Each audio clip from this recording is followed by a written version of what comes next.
नमस्कार, आप देख रहे हैं दिल्ली न्यूज खबर तेज, तीखा और सटीक। मैं हूं श्रेयस वर्मा और इस वक्त हम मौजूद हैं छत्तीसगढ़ के राजनांदगांव से, जहां से आपको देंगे बड़ी खबर। सबसे पहले, आंगनबाड़ी केंद्रों में अफसरों ने भेजी घटिया सामग्री, कमीशन के खेल में पिस रही नौनिहाल। राजनांदगांव के आंगनबाड़ी केंद्रों में मासूम बच्चों के लिए भेजी जा रही सामग्री अब सवालों के घेरे में है। जो सामान बच्चों की सेहत और साफ सफाई के लिए भेजा गया, उसी में भारी गड़बड़ी उजागर हुई है। एक्सपायरी डेट के करीब की चीजें और घटिया क्वालिटी का डिटर्जेंट। सवाल ये है कि क्या बच्चों की जिंदगी से ऐसे खिलवाड़ की इजाजत दी जा सकती है।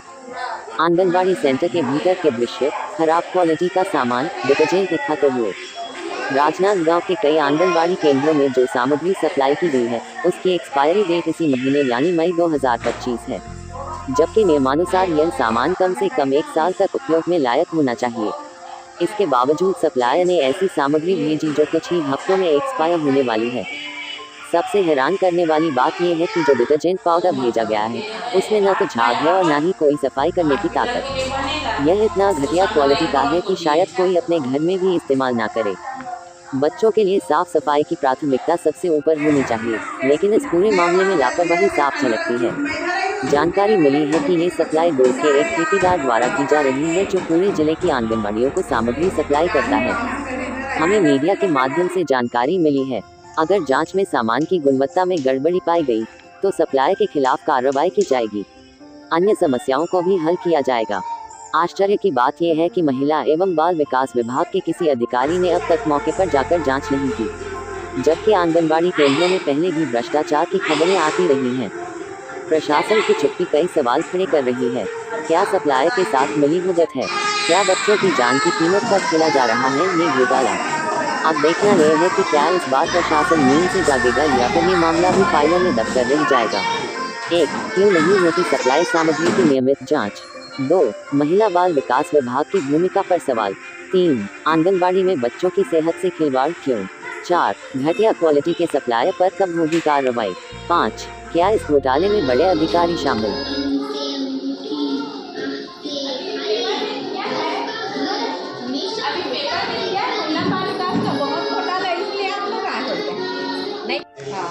वो ये हार्पिक के लिए डेटा हाँ मिला था, वहाँ से आप लोगों के आसपास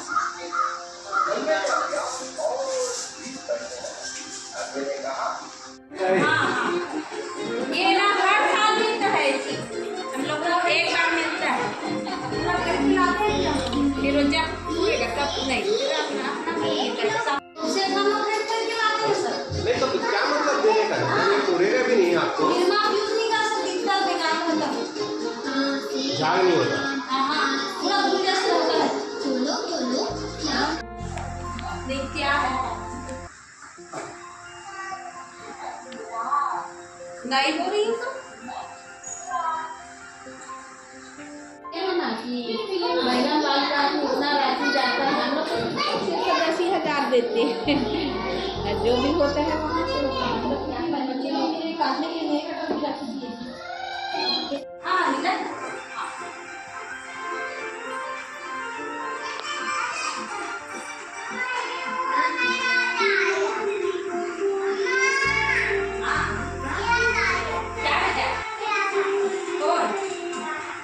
में सप्लाई हुई है, जिसमें एक सबसे बड़ा इशू एक्सपायरी डेट का। एंटीसेप्टिक लिक्विड जो साल भर के लिए दिया गया है, उसकी एक्सपायरी डेट मई 2025 है। इस संबंध में आपके मार्फत जानकारी प्राप्त हुई है, तो जो निर्धारित गुणवत्ता है वो उस हिसाब से सप्लाई होना अपेक्षित है।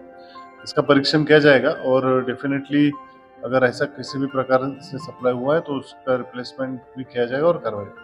इसके अलावा भी कई जगह अभी तक सामान पहुंचे नहीं है और सामानों की संख्या भी काफी कम है। डिटर्जेंट की क्वालिटी खराब है, साल भर के लिए केवल एक झाड़ू दी गई है।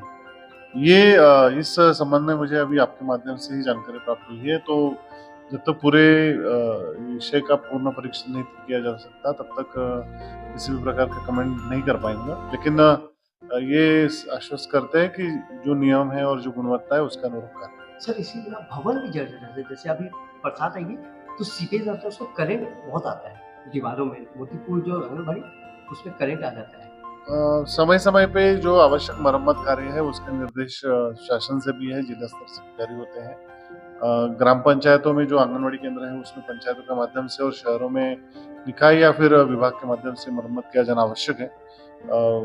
ऐसे जहाँ पे शिकायत आती है तो हम वहाँ पे समय समय पे करेक्टिव स्टेप्स भी लिए जाते हैं। अगर ऐसे कोई पर्टिकुलर केस है तो डेफिनेटली उसमें मरम्मत का कार्य किया जाए।